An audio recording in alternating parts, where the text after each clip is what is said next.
All right, it is Saturday of Holy Week in our short video series here. Got one more day after this. And today is the day we're going to talk about we'll call it the Underworld. In the ancient Near East, this is what they refer to it as, the Underworld. This is the spirit prison and paradise, as Latter-day Saints call it. Many call it hell. And the scriptures, especially the New Testament, calls it hell. It's the underworld, and this is something that has existed in myths throughout all of the ancient Near East and really pretty much all of the world, but the ancient Near East is very specific. And we need to look at that with a little bit of truth. I think there's some truth in these myths. If we understand diffusion, we understand that Adam first had the truth that was given to him, and then it spread out through the different families, the children, the generations that existed there, and then you get some diffusion. You know, I go to Egypt a lot and see what's going on over there. They've got the temple ceremony there. It's very similar to what we do, but there's some corruption in it because they don't have all of the truth, they don't have the authority, and things start to fall apart a little bit.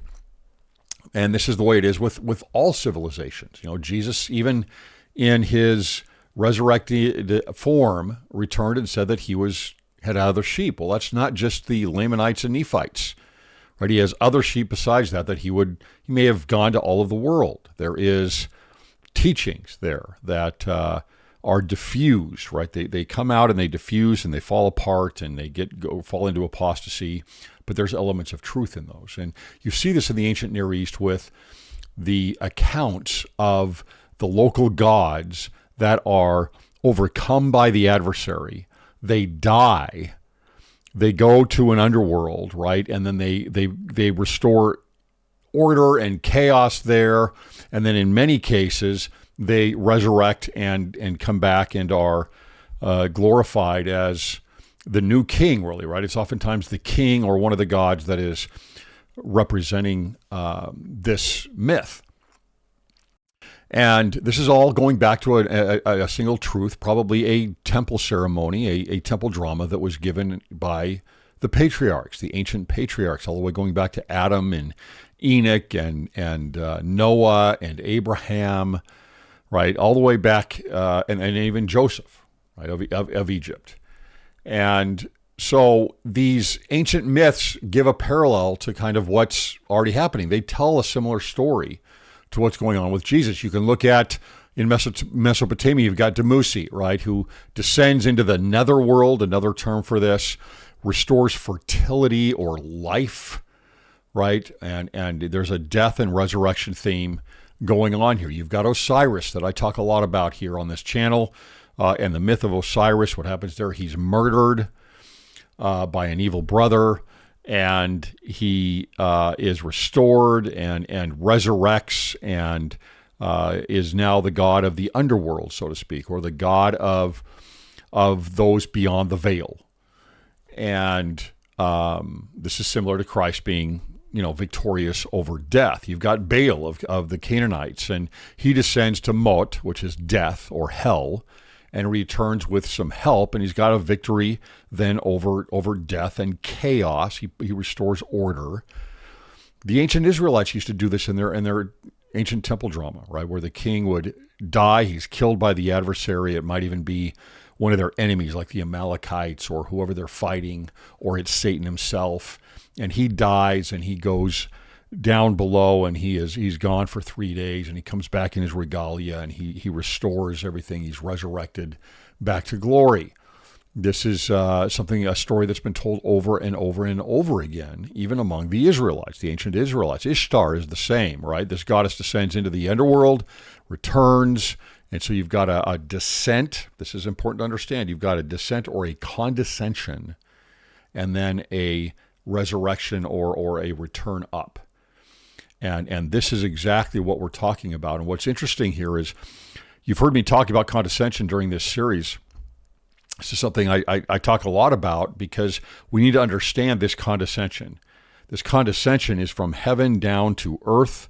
It is in 1 Nephi 11. It is God coming down to earth, Jesus coming down to earth, being born of Mary, being baptized, going down into the waters, condescending down below all, and then coming back up, same type of thing, condescension and resurrection, or condescension and a return. And then you've got Gethsemane, where he lowers himself below all mankind, like Atlas holding up the earth.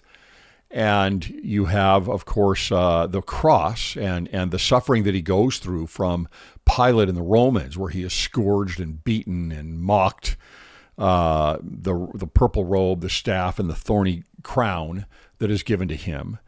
Of course, the crucifixion itself, and then there's triumph over all of this. But before that triumph comes, he goes off into the underworld. He goes off into what we call paradise, and he organizes the missionary work to teach to the other side of the underworld, which is spirit prison, right? Jesus doesn't go to spirit prison. He goes to paradise, and he speaks to those that were righteous, and he organizes this work so that we are now able to go in. This paves the way for the ordinances for the dead that we do in the temple. Before that, that could not happen. And so this is a very important part of this Holy Week. This Holy Week, a part of this is more temple work, right? It's all focused on the temple. And so we see this happening here, where there's again, the adversary overcomes the God, or overcomes Jesus, right? And when I say overcome, I mean he kills him. And then there is a work in the underworld, and then there is a return and a triumph. This is a very, very common theme that is happening here. We see this in the scriptures, and I want to cover a couple of these things here, a couple of these scriptures that I think are really important to look at here. If we first look at, we're going to look at section 88, and this is what we get here. And this is very interesting. Okay, this is given in 1833, I believe. Let's take a look. We've got that. 1832, 1833. End of 1832, beginning of 1833. This is a couple years before he even gets the mummies and the papyri from Chandler, right, and purchases those that become the Book of Abraham and the Book of Joseph. So this is a couple years before this, but what we have here is something, again, very interesting about condescension. Here's verse 6 in section 88. It is, he that ascended up on high, as also he descended below all things. So the spirit world here that he goes to is another part of this condescension. It's another part of love that goes to those that have already passed on, right? He descended below all things, in that he comprehended all things, that he might be in all things and through all things the light of truth. So he has to condescend below all. And there's all this condescension, the fulfillment of all righteousness that Jesus talks about to John the Baptist when he says, I have to be baptized of you. The fulfillment of all righteousness is not just obedience and check a list. It's this condescension. He has to go through all of this condescension, this lowering of himself below all things, so that he can be above all things and be the light of truth.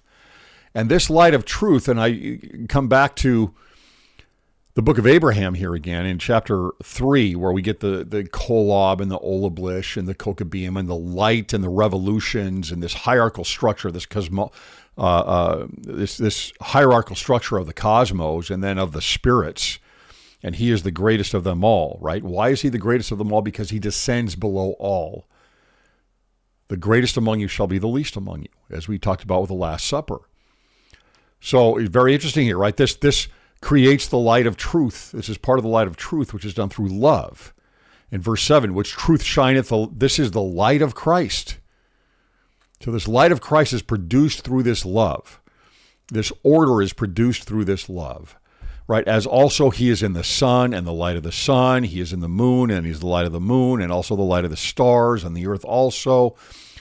And the light which shineth, which giveth you light, is through him who enlighteneth your eyes, which is the same light that quickeneth your understandings.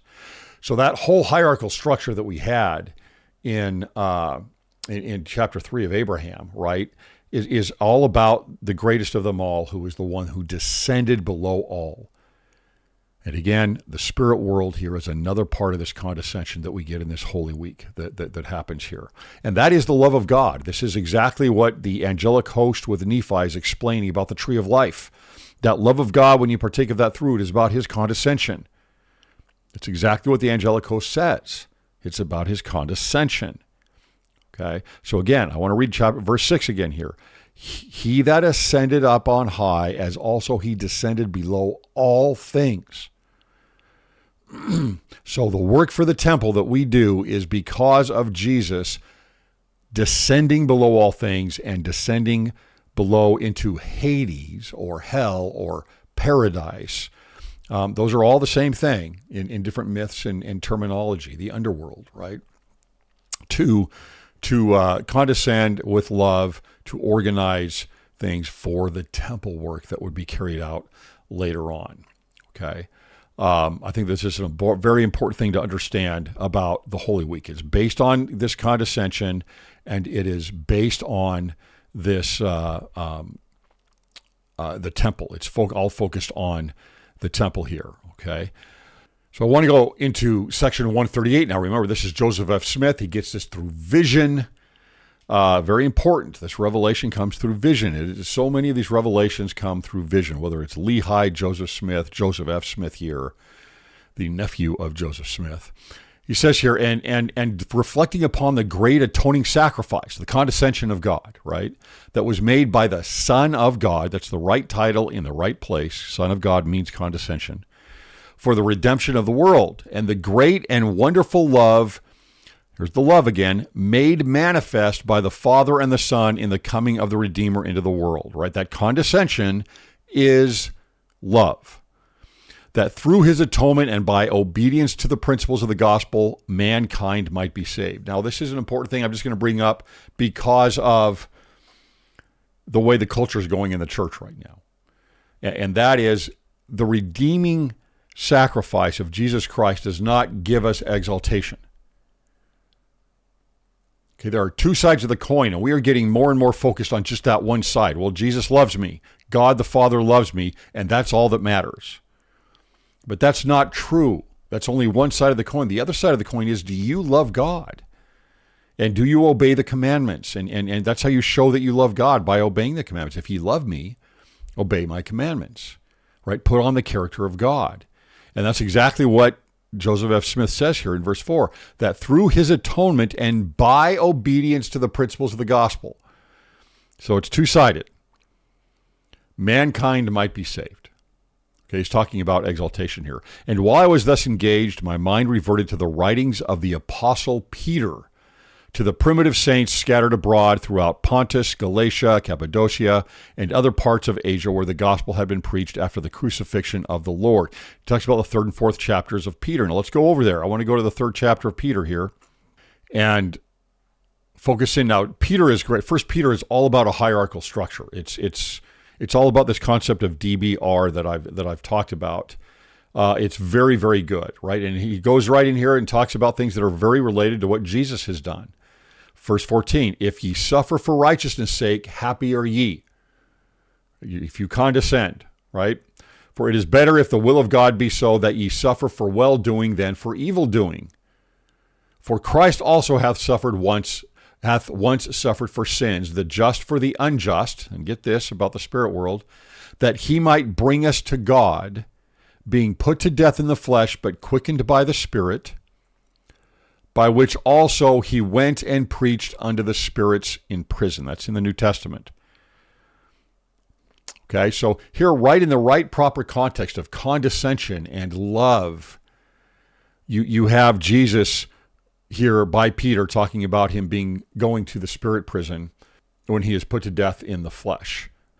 Now, in section 138, we learned that Jesus does not go to the spirit world, to the spirit prison. He goes to paradise, right? Or what we still call it spirit world, but he goes to those that are righteous and organizes the teaching of the gospel, the missionary work, and maybe beyond that, all of the works of the gospel, so that they can go to the spirit prison and teach.